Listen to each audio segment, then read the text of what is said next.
For years, Costco's $4.99 rotisserie chicken has been the industry benchmark for grocery store value, acting as a powerful price anchor for weekly shopping. It allows a household to build an entire meal plan around a single pre-cooked protein that costs less than a raw bird. That standing has now been challenged by a comprehensive evaluation from Consumer Reports, which analyzed chickens from 10 major retailers. The testing involved sensory experts conducting blind taste tests alongside laboratory analysis of the meat's nutritional content and the safety of the plastic packaging. According to the final scores, the Costco chicken is no longer the top pick. Sam's Club's Members Mark chicken has officially taken the lead. While the ranking shift is significant, the data suggests that the right choice depends on more than just the name on the label. Choosing a chicken requires looking at factors like how consistent the seasoning is from one bird to the next, the presence of chemicals in the plastic domes, and how the meat performs if you're using it as an ingredient for other dishes. For the shopper, the objective is to move past the headline price and match the specific strengths of each retailer to their own household priorities. This quadrant chart maps value and cost on the x-axis against culinary quality on the y-axis. While Costco remains a high performer, the testing data shows that Sam's Club overtook Costco in flavor and texture while matching that $5 price point. The rotisserie chicken is a product defined by the balance between your grocery budget, specific health metrics, and the time you have available to prep dinner.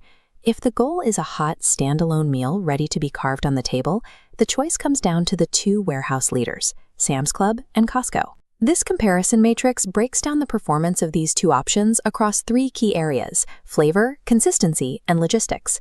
For Sam's Club, the flavor profile is built on a seasoning blend of paprika, garlic, and onion that results in a caramelized bronze exterior.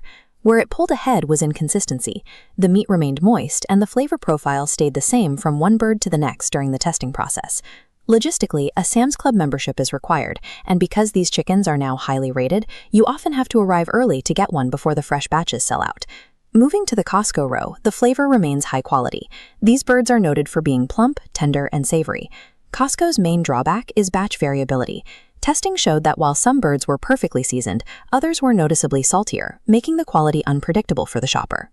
In the warehouse tier, the top spot was won by operational reliability, proving that the ability to deliver the same flavor every time is just as important as the recipe itself. Moving beyond taste, we have to look at the health data associated with mass-produced proteins sold in plastic packaging. The laboratory results confirmed that none of the tested retailers had detectable levels of PFAS, or forever chemicals, in the meat or the containers. However, the convenience of the plastic domes used to keep chickens hot comes with a measurable presence of phthalates. This bar chart shows the levels of DEHP, a specific phthalate that migrated from the packaging into the food. Costco and Walmart showed the highest levels among the retailers in the study. The data also examined sodium.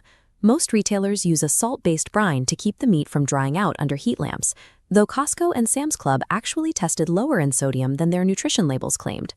Whole Foods webs this process entirely by selling an unbrined, naturally prepared chicken.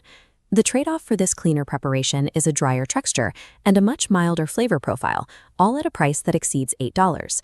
Shoppers are left to decide if the convenience and moisture of a warehouse bird is worth the minor chemical exposure and high sodium, or if they prefer a premium-priced natural option.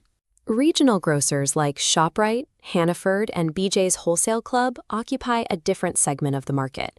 These retailers didn't have the standalone flavor or moisture levels to compete with the top-tier birds from the warehouse clubs. Consumer Reports categorize these as recipe-ready options.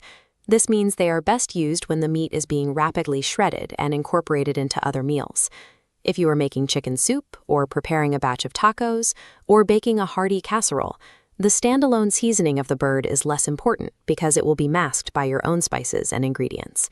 For a busy meal prepper, grabbing a bird from the nearest grocery store is often more efficient than making a separate trip to a warehouse club just for one item. When the chicken is just an ingredient, the priority shifts from culinary quality to geographical convenience. Using all of this data, we can build a decision framework to find the best retailer for your specific household needs. We start by identifying your primary goal. Are you serving a standalone meal, or are you doing ingredient prep for the week? If you need a standalone meal, we look at your primary constraint. Is it a balance of budget and taste, or is it clean eating? For the value maximizer, Sam's Club provides the most consistent flavor for the price, though Costco remains a strong second-place option. If you are a health-conscious optimizer focusing on clean eating, your path changes. Whole Foods becomes the necessary choice to avoid the salt brines and higher phthalate levels found in cheaper warehouse packaging. Returning to the start, if you are a utility meal prepper just looking for protein to shred, the best move is to use whichever regional grocer is closest to you. The time saved outweighs the minor difference in standalone taste. Brand loyalty is less effective than choosing a store based on what you actually plan to do with the chicken once you get it home. Costco and Sam's Club still lead the market on price and taste, but the data shows that selecting the best bird now depends entirely on which specific trade-offs you're willing to accept.